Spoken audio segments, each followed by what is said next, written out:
Popol Vuh.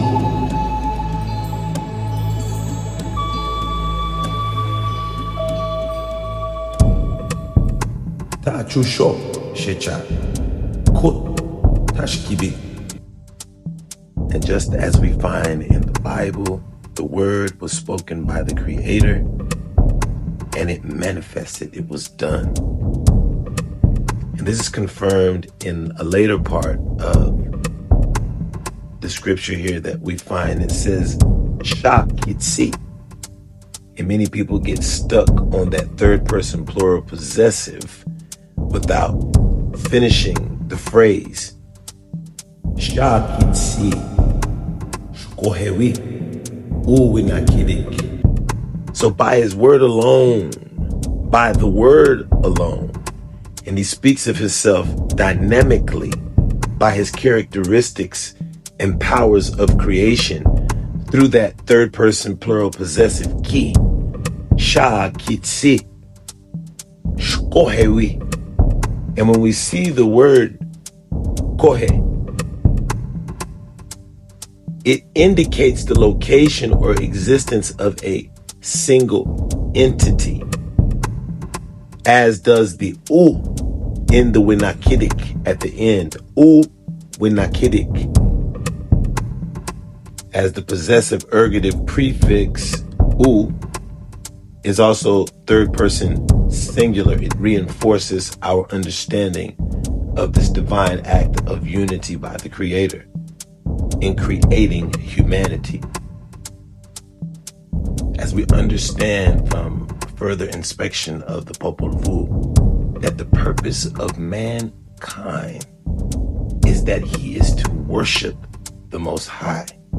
That is his purpose, to worship and to acknowledge and to obey.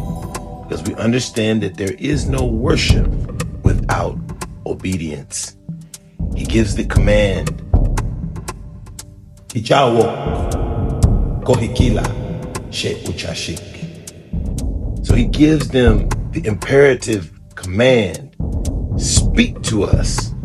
The OQ at the end of chao, which is to speak, is making this a imperative command. And then we come to kohikila. Kohikila. So he tells them to worship. And we know that the verb kihila means to worship, to honor, and to glorify. And we find the word ki. And we also find the word ila, which means to watch the days or the time.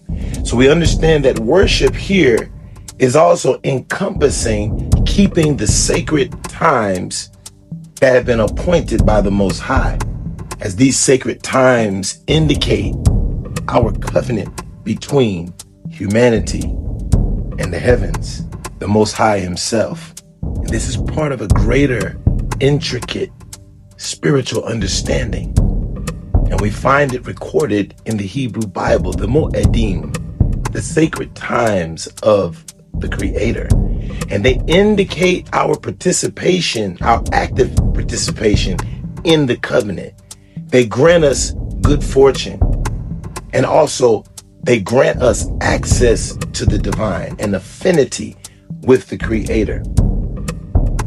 And so this is of a necessity as we understand the reciprocity of worship. When we worship, we are able to achieve and arrive at, through consistency and through imbibing and taking in of the divine, that which we did not previously possess in sentient, in character, in ability, in possession.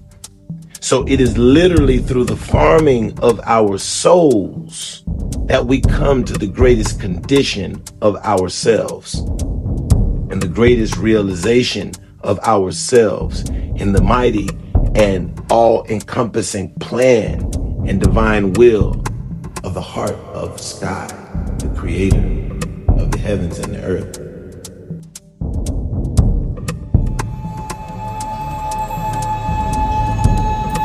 Popol Vuh.